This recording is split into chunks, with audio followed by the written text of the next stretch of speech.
بسم اللہ الرحمن الرحیم۔ ثلاثی مجرد کے ہم نے ابواب پڑھے کہ وہ ٹوٹل 6 باب ہیں۔ پھر ہم ثلاثی مزید فی کے ابواب کی طرف آئے۔ ثلاثی مزید فی کے ٹوٹل جو ابواب تھے ان کو ہم نے 2 حصوں میں تقسیم کر لیا تھا۔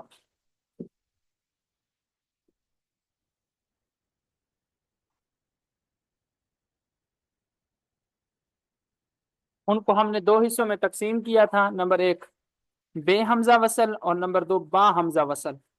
با حمزہ وصل وہ ابواب تھے جن کے شروع میں حمزہ وصلی تھا، اور بے حمزہ وصل وہ ابواب ہے جن کے شروع میں حمزہ وصلی نہیں ہوتا۔ با حمزہ وصل کے ٹوٹل 9 ابواب تھے، وہ ہم نے الحمدللہ تفصیل کے ساتھ پڑھے۔ اب ہم بے حمزہ وصل کی طرف چل رہے ہیں جس کے ٹوٹل 5 ابواب ہیں۔ ان میں سے پہلا باب ہے باب افعال۔ اب دیکھیں اس کے شروع میں حمزہ ہے لیکن یہ حمزہ قطعی ہے، یہ حمزہ وصلی نہیں ہے۔ جیسے الاکرام، عزت کرنا۔ علامت اس باب کی یہ ہے کہ اس کی ماضی میں 4 حرف ہوتے ہیں، 3 اصلی 1 زائد، یعنی شروع میں حمزہ قطعی، بس یہ زائد ہے، باقی اس کے جو حروف ہے وہ حروف اصلیہ ہیں۔ صرف صغیر بالکل اسی طرح ہے، کوئی فرق نہیں ہے۔ اکرم یکرم اکراما فہو مکرم و اکرم یکرم اکراما فذاک مکرم۔ ما اکرم ما اکرم، لم یکرم لم یکرم، لا یکرم لا یکرم، لن یکرم لن یکرم، لیکرمن لیکرمن لیکرمن لیکرمن، الامر من اکرم لتکرم لیکرم لیکرم، اکرمن لتکرمن لیکرمن لیکرمن، اکرمن لتکرمن لیکرمن لیکرمن، والنہی عنہ لا تکرم لا تکرم لا یکرم لا یکرم، لا تکرمن لا تکرمن لا یکرمن لا یکرمن، لا تکرمن لا تکرمن لا یکرمن لا یکرمن، الظرف من مکرم مکرمانی مکرمات۔ اسی طرح پھر ہمیں آگے صرف کبیر ہم پڑھیں گے۔ صرف کبیر ماضی بھی اسی طرح ہے، مضارع اسی طرح ہے، امر نہیں، سارے اسی طرح ہے، کوئی فرق نہیں آتا اس کے اندر۔ آگے ہم چلتے ہیں تو دوسرا باب ہے ہمارے پاس باب تفعیل۔ یہ بھی ثلاثی مزید کی بے حمزہ وصل ہے، یعنی اس کے شروع میں حمزہ وصلی موجود نہیں ہے۔ باب تفعیل جیسے التصریف، اس کا معنی ہے پھیرنا۔ علامت اس باب کی یہ ہے کہ اس کی ماضی میں 4 حرف ہوتے ہیں، 3 اصلی 1 زائد، یعنی ایک عین کلمہ مکرر مشدد۔ اس میں عین کلمہ مشدد ہوتا ہے، تو اس عین کلمہ مشدد میں ایک عین ساکن ہے اور ایک عین کلمہ زبر کے ساتھ ہے۔ وہ جو زبر کے ساتھ ہے ماضی کے اندر وہ زائد ہے، اور باقی اس کے حروف اصلیہ ہیں، جیسے سر رافع۔ اب یہ سمجھتا سر رافع، سر رافع، تو را کو را میں ادغام کر کے پڑھتے ہیں سر رفع فعلا۔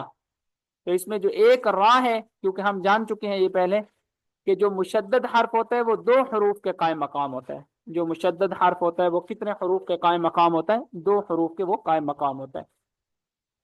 صرف یصرف و تصریف، اس کی پوری باب تفعیل کی جو صرف صغیر ہے اس میں اور پیچھے جو ہم صرف صغیر پڑھ چکے ہیں ان میں بالکل کوئی فرق بھی نہیں ہے۔ پھر ہم صرف کبیر کی طرف آتے ہیں، اس کے اندر بھی کوئی فرق نہیں ہے۔ اگر وہ پچھلی گردانیں آپ کو یاد ہیں تو اس کو یاد کرنا بالکل بھی مشکل نہیں ہے۔ آگے ہم آ جاتے ہیں اگلے باب کی طرف۔ اگلا باب ہے باب مفاعلہ۔ یہ بھی ثلاثی مزید فی بے حمزہ وصل کا باب ہے، تیسرا باب۔ 5 باب ہے ٹوٹل، تو یہ تیسرا باب ہے۔ المقاتلہ، باہم لڑائی کرنا۔ علامت اس باب کی یہ ہے کہ اس کی ماضی میں 4 حرف ہوتے ہیں، 3 اصلی 1 زائد، یعنی دوسری جگہ الف جو ہے یہ یہاں پر زائد ہے۔ المقاتلہ، قاف کے بعد جو الف ہے یہ زائد ہے۔ قاتل یقاتل مقاتلۃ فہو مقاتل، اس کی پھر صرف صغیر ہے، پھر اس کی صرف کبیر وہی ہے، کوئی فرق نہیں ہے کہیں پر بھی۔ باب چہاروں میں ہمارے پاس باب تفاعل، جیسے التقبل، یہ ثلاثی مزید فی بے حمزہ وصل کا چوتھا باب ہے۔ علامت اس باب کی یہ کہ اس کی ماضی میں 5 حرف ہوتے ہیں، 3 اصلی 2 زائد، یعنی شروع میں تا زائد ہے اور عین کلمہ مکرر مشدد جو ہے وہ بھی زائد ہے۔ تقبل بروزن تفعل، تقبل یتقبل تقبلا فهو متقبل، اس کی صرف صغیر اور صرف کبیر کے اندر کوئی فرق بھی نہیں آتا۔ باب پنجم ہمارے پاس آتا ہے، یہ ہے باب تفاعل، جیسے التقابل، آپس میں روبرو ہونا، یعنی ایک دوسرے کے برابر مقابلے میں آنا۔ التقابل، تقابل کرنا، مقابلہ کرنا۔ علامت اس باب کی یہ کہ اس کی ماضی میں بھی 5 حرف ہوتے ہیں، 3 اصلی 2 زائد، یعنی شروع میں تا اور تیسری جگہ الف، یہ جو ہیں یہ زائد ہے۔ اس کے بعد ہمارے پاس یہ 5 باب ہمارے الحمدللہ مکمل ہو جاتے ہیں. پھر ہم آ جاتے ہیں رباعی کی طرف. رباعی کو بھی ہم نے شروع میں پڑھا تھا کہ یہ 2 قسم پر ہے. اور رباعی کی کتنی اقسام ہے؟ 2. رباعی مجرد اور رباعی مزید فی. پھر مزید فی کی 2 قسمیں، ایک وہ جس میں حمزہ وصلی ہو، دوسرے وہ جس میں حمزہ وصلی نہ ہو. اول کا 1 اور ثانی کے 2 باب ہیں. سب سے پہلے ہم رباعی مجرد کا باب پڑھیں گے. رباعی مجرد کا ایک باب ہے باب فعللہ. دیکھیں 2 لام آ رہے ہیں نا، اور دونوں جو لام ہیں وہ حروف اصلیہ کے مقابلے میں. پیچھے بھی ہم نے پڑھے ہیں کہیں پر 2 لام آ رہے ہیں، جیسے افعیلال، جیسے افعیلال وہاں پر بھی 2 لام ہیں، لیکن وہ 2 لام، ایک لام حرف اصلی کے مقابلے میں ہے، ایک حرف زائد کے مقابلے میں ہے. یہاں پر جو دونوں لام ہیں یہ دونوں حروف اصلیہ کے مقابلے میں، کوئی بھی حرف زائد کے مقابلے میں نہیں ہے. جیسے الدحرجۃ، لڑکھانا. جب آپ کوئی چیز گراتے ہو نا لڑکتی ہوئی وہ نیچے آتی ہے، لڑکھانا. علامت اس باب کی یہ ہے کہ اس کی ماضی میں 4 حرف اصلی ہوتے ہیں، یعنی فا، عین اور 2 لام. یہ 4 حروف اس میں کیا ہوتے ہیں؟ اصلی. دحرجہ بروزن فعللہ، تو اس کی ثلاثی رباعی مجرد کا ایک باب ہے، اس کو پھر آپ نے یہاں سے یاد کرنا ہے. اس کی صرف صغیر اور پچھلی صرف صغیروں میں کوئی فرق نہیں ہے، کوئی نیا قاعدہ بھی یہاں پر نہیں لگ رہا. پھر اس کی صرف کبیر آ جاتی ہے، یہاں پر بھی کوئی فرق یہاں موجود نہیں ہے. رباعی مجرد کا ایک ہی باب ہے. رباعی مزید فی، باب اول تفاعل، یہ بے حمزہ وصل ہے. باب اول تفاعل بے حمزہ وصل. تو رباعی کو بھی ہم نے 2 حصوں میں تقسیم کیا، رباعی مجرد اور رباعی مزید فی.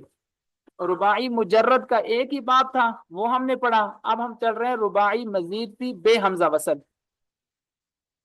جیسے تدحرج، اس میں تا جو ہے یہ زائد ہے. تا اس میں کیا ہے؟ زائد. اس کی علامت یہ ہے کہ اس کی ماضی میں 5 حرف ہوتے ہیں، 4 اصلی 1 زائد. کیونکہ رباعی کے اندر 4 حروف اصلیہ کا ہونا ضروری ہے، اور ہم اصلی اور زوائد حروف کو کہاں سے پہچانتے ہیں؟ ماضی کے پہلے سیغے سے. تو اس کا ماضی کا پہلا سیغہ ہے تدحرجہ پر وزن تفعلل. فا، عین اور لام کے مقابلے میں آ رہے ہیں دال، ہاں، را اور جیم. شروع میں تا جو ہے یہ زائد ہے. اس کے بعد اس کی صرف کبیر ہے. ان صرف کبیروں میں بھی کوئی فرق نہیں ہے، ایک ذرہ کا بھی فرق نہیں ہے.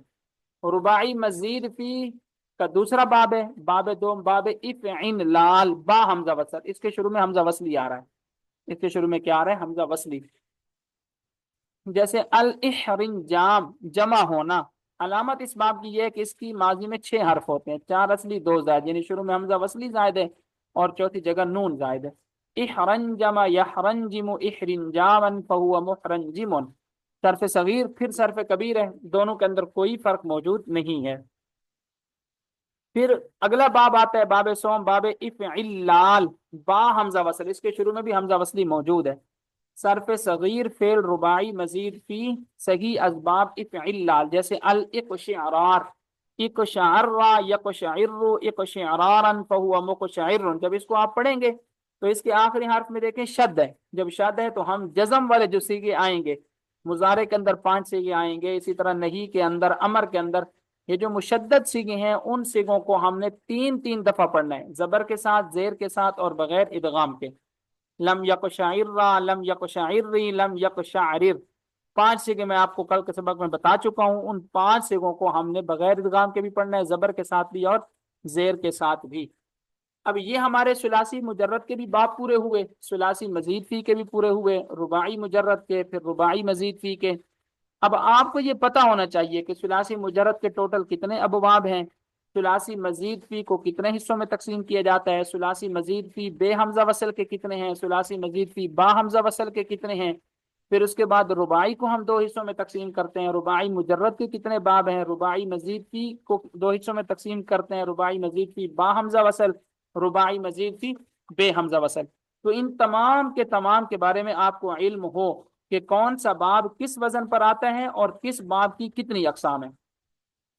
اچھا، یہ تو تھا ہمارا آج کا سبق. آج آپ کے ذمہ جو کام میں نے لگانا ہے وہ میں آپ کو پہلے گروپ میں بھیجتا ہوں. گروپ میں بھیجنے کے بعد پھر آپ کو یہاں پر سمجھاتا بھی ہوں کہ آپ نے اس باب کو حل کیسے کرنا ہے، اس چیز کو حل کیسے کرنا ہے. میں 1 منٹ آپ کو گروپ میں پہلے بھیج لوں، پھر انشاءاللہ آپ کے ساتھ مزید چیزیں بھی کرتا ہوں انشاءاللہ.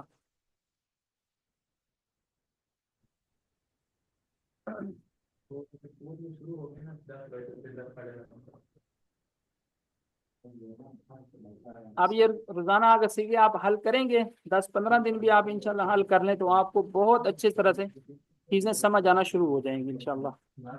بے شک غلط بھی ہوں گے شروع میں تو کوئی ایسا مسئلہ نہیں ہے، چیزیں غلط ہو کے ہی صحیح ہوتی ہیں، لیکن یہ ہے کہ اس کو آپ کریں صحیح پریکٹیکل کے طور پر۔ میں آپ کو ایک شیٹ بھیج رہا ہوں، اس شیٹ کے مطابق پھر آپ نے چیزوں کو حل کرنا ہے۔ گروپ میں نے بھیج دی، اب یہاں پر میں شو بھی کر لیتا ہوں اس کو۔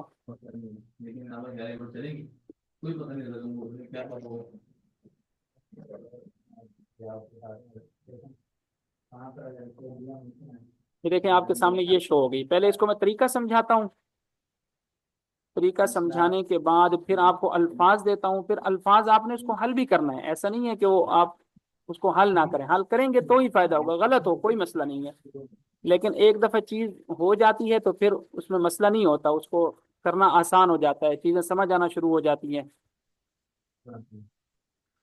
اب دیکھیں سب سے پہلے آئیں گے الفاظ، میں الفاظ آپ کو الگ سے بھیج رہا ہوں، وہ لفظ آپ لکھیں گے۔ پھر میں نے بتایا تھا سیگا، سیگا کس کو کہتے ہیں؟ جیسے آپ واحد مذکر غائب، واحد مذکر حاضر، تثنیہ، جمع، یہ جو آپ بتاتے ہیں یہ سیگا ہوتا ہے۔ ہم سے غلطی کیا ہو رہی ہوتی ہے کہ ہم ڈائریکٹ باب نکال دیتے ہیں یا گردان نکال دیتے ہیں، تو گردان کا نمبر بعد میں آتا ہے، پھر اس کے بعد گردان کا نمبر آتا ہے، گردان یا بحث وہ ایک ہی چیز ہے۔ پھر اس کے بعد باب آ جائے گا۔ آپ دیکھیں آپ ثلاثی مجرد کے بھی سارے ابواب پڑھ چکے ہیں، ثلاثی مزید فی کے بھی سارے ابواب پڑھ چکے ہیں، رباعی مجرد کے پڑھے ہیں، رباعی مزید فی کے پڑھے ہیں، تو کون سا باب ہے یہ پھر بتانا ضروری ہے۔ اب یہ جو ہم نے ابواب پڑھے ہیں ثلاثی کے، رباعی کے، ثلاثی کی بھی دو اقسام اور رباعی کی بھی دونوں اقسام، ان سب کے سب کو ہم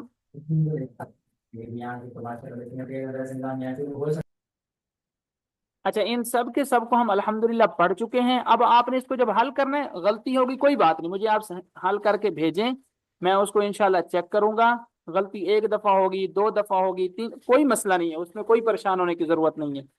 پھر اس کے بعد آ جاتے ہیں ہمارے پاس ہفت اقسام۔ ہفت اقسام میں سے ابھی آپ نے صرف صحیح کے بارے میں پڑھا ہے۔ ہفت 7 قسمیں ہیں، اس میں صحیح ہے، پھر اس کے بعد آپ کا حروف علت والے باب آ جاتے ہیں، حمزہ کے ساتھ ابواب آ جاتے ہیں، اسی طرح کچھ ابواب ایسے آ جاتے ہیں جس کے اندر ایک جنس کے 2 حروف ہیں، تو وہ بھی آپ نے پڑھے نہیں ہیں۔ کچھ طلباء نے تو ماشاءاللہ اولیٰ کے سال میں پڑھے ہوں گے، لیکن ابھی آپ اگر حل نہیں کریں گے تو کوئی پریشانی کی بات نہیں ہے۔ لیکن شش اقسام ہم پڑھ چکے ہیں، شش اقسام یہی بولتے ہیں: ثلاثی مجرد، ثلاثی مزید فی، رباعی مجرد، رباعی مزید فی، خماسی مجرد اور خماسی مزید فی۔ لیکن جو افعال ہوتے ہیں جن کی ہم گردانے کرتے ہیں ان کی 4 ہی قسمیں ہوتی ہیں: ثلاثی مجرد، ثلاثی مزید فی، رباعی مجرد، رباعی مزید فی، اور خماسی جو ہے وہ ابواب کے اندر نہیں آتا، وہ صرف ان سیغوں کے اندر آتا ہے، ان الفاظ کے اندر آتا ہے جن کی گردانیں نہیں ہوتی، تو ابھی ہماری ان سے بحث ہی نہیں ہے۔ تو ہفت اقسام کس کو کہتے ہیں؟ اس میں صرف ہم ایک قسم پڑھ چکے ہیں، صحیح۔ ابھی میں آپ کو جو الفاظ دوں گا گروپ کے اندر وہ صحیح کے الفاظ آئیں گے سارے، تو نیچے آپ نے صحیح ہی لکھنا ہے سب کے اندر، لیکن آپ کو کم از کم اتنا پتا ہو کہ صحیح کہتے کس کو ہیں۔ تو آپ نے ذہن میں رکھنا ہے کہ صحیح کہتے ہیں ان الفاظ کو جن کے اندر حروف علت بھی نہ ہو فاعل لام کلمے کے مقابلے میں، اسی طرح حمزہ بھی نہ ہو فاعل لام کلمے کے مقابلے میں، ایک جنس کے 2 حروف بھی نہ ہو فاعل لام کلمے کے مقابلے میں، جیسا کہ ہم سارے ابواب کے اندر پڑھ چکے ہیں۔ پھر اس کے بعد شش اقسام، شش اقسام کے بارے میں نے آپ کو بتا دیا کہ ثلاثی مجرد، ثلاثی مزید فی، جس کے ہم نے ابواب پڑھے ہیں، رباعی مجرد، رباعی مزید فی۔ ایک اور قسم، شش کا معنی 6 ہوتا ہے نا، تو 6 قسمیں یہ بن جاتی ہیں: ثلاثی مجرد 1، ثلاثی مزید فی 2، رباعی مجرد 1، رباعی مزید فی 2، 4 یہ ہو گئے۔ پھر خماسی مجرد اور خماسی مزید فی۔ خماسی کہتے ہیں 5 حرفی لفظ کو جس کے اندر 5 حروف ہوں، اگر وہ 5 حروف حروف اصلی ہوں، کوئی حرف زائد نہ ہو تو خماسی مجرد، اور اگر 5 حروف کے ساتھ کوئی حرف زائد بھی آ جائے تو وہ ہو جاتا ہے خماسی مزید فی۔ لیکن گردانے جن ابواب کی ہم کرتے ہیں، جن افعال کی، جن اسماء کی، وہ صرف 4 قسموں پر ہی مشتمل ہوتے ہیں: ثلاثی مجرد، ثلاثی مزید فی، رباعی مجرد اور رباعی مزید فی، اس میں خماسی کا کوئی لفظ نہیں آتا۔ پھر اس کے بعد آ جاتے ہیں حروف اصلی۔ اب حروف اصلی کو ہم کس سے پہچانتے ہیں؟ میں بتا چکا ہوں کہ ماضی کے پہلے سیغے سے ہم حروف اصلی پہچانتے ہیں، جیسے ضربا، ضاد را با، بر وزن فعلا، تینوں حروف یہ حروف اصلی ہیں۔ اب مثلا آپ کے ساتھ سیغہ آتا ہے لن یضربا، تو آپ بتائیں گے کہ لن یضربا میں حروف اصلی کون سے ہیں؟ اب اس میں لام بھی ہے، نون بھی ہے، یا بھی ہے، یہ تو حروف اصلی نہیں ہے، کیونکہ آپ نے حروف اصلی دیکھنے ہیں ماضی کے پہلے سیغے سے۔ تو دیکھیں لن یضربا کی ماضی کون سی تھی؟ تو ماضی جب آپ نے سمجھ لی کہ ضربا اس کی ماضی کا پہلا صیغہ، تو آپ کو پتہ چل گیا کہ یہ حروف اصلیہ ہیں۔ اسی طرح آپ دیکھتے ہیں مثال کے طور پر آپ کے پاس صیغہ آتا ہے یبعثرو بر وزن یفعللو۔ اب آپ کو کیسے پتہ چلے گا کہ اس کے حروف اصلیہ کتنے ہیں؟ تو آپ جائیں گے اس کی ماضی کا پہلا صیغہ ڈھونڈیں گے کہ ماضی کا پہلا صیغہ یبعثرو کا ہم باب کے اندر پڑھ چکے ہیں، وہ ہے بعثرا بر وزن فعلل، با عین سا اور را۔ اس کے 4 حروف اصلی ہیں، اور جب 4 حروف اصلیہ ہوں تو وہ رباعی مجرد ہی بنتا ہے۔ پھر اس کے بعد ترجمہ ہے۔ میں نے کل کے سبق میں بھی آپ لوگوں کے ذمہ لگایا تھا کہ جتنے ابواب ہم نے پڑھے ان تمام ابواب کے مصادر کا ترجمہ آپ کو یاد ہو۔ جب مصادر کا ترجمہ یاد ہو جاتا ہے تو ماضی آئے گی تو ماضی کے مطابق اس کا ترجمہ کریں گے گزرے ہوئے زمانے کے اعتبار سے، مضارع آئے گا تو اس میں 2 زمانے موجود ہوں گے، اس کے اعتبار سے ترجمہ کریں گے۔ مثلا ضربا اس نے مارا، یضربو وہ مارتا ہے یا مارے گا۔ اسی طرح لن یضربا شروع میں حروف نواسب میں سے کوئی حروف آ جاتے ہیں، جیسے میں بتا چکا ہوں کہ حروف نواسب ٹوٹل 4 ہیں، ان، لن، کئی، اذن۔ اب اگر ان 4 حروف میں سے کوئی حرف آ جاتا ہے تو پھر ترجمہ ہم نے کیا کرنا ہے وہ بھی بتا چکا ہوں، اور ساتھ میں آپ لوگوں کو یہ بھی بتا چکا ہوں کہ پھر یہ فعل جو ہے مستقبل کے ساتھ خاص ہو جائے گا۔ یہ فعل مستقبل کے ساتھ کیا ہو جائے گا؟ خاص، پھر اس کے اندر موجودہ زمانہ ختم ہو جاتا ہے۔ اسی طرح اگر آپ کے سامنے ایسا آ جاتا ہے کہ شروع میں لم ہے، تو لم جب شروع میں آتا ہے تو مضارع ماضی منفی کے معنی میں ہو جاتا ہے، تو پھر آپ ماضی منفی والا ترجمہ کریں گے۔ تو اس لحاظ سے آپ نے ترجمہ کرنا ہے۔ آج کم از کم میں آپ کو 10 الفاظ دوں گا، جتنے ہم نے گردانیں پڑھی ہیں ان میں سے ایک ایک لفظ آپ کے پاس آئے گا، تو ان تمام کو آپ نے اس کے مطابق آپ اپنے رجسٹر پر ایسے ہی خانے بنائیں، اور خانے بنانے کے بعد پھر صیغوں کو روزانہ 15 منٹ 20 منٹ دے کر صیغے حل کرنا شروع کریں۔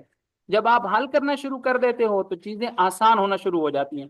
تو آج دیکھتا ہوں میں انشاءاللہ 10 الفاظ آپ طلباء کو سینڈ کرتا ہوں، دیکھتا ہوں کہ انشاءاللہ کتنے طلباء ان الفاظ کو حل کرنے کی کوشش کرتے ہیں۔ جتنے طلباء اس کو حل کرنے کی کوشش کریں گے انشاءاللہ ایک دن مشکل ہوگی، 2 دن، 10 دن، 15 دن، لیکن میں گارنٹی سے کہہ سکتا ہوں کہ اگر مہینہ بھر آپ 10 الفاظ ہی حل کرتے جائیں، ایک مہینہ صرف، ایک مہینے کے بعد کسی بھی قسم کا صیغہ آپ کے پاس آنا شروع ہو تو آپ اس صیغے کو آسانی سے حل کرنے پر قادر ہو جائیں گے۔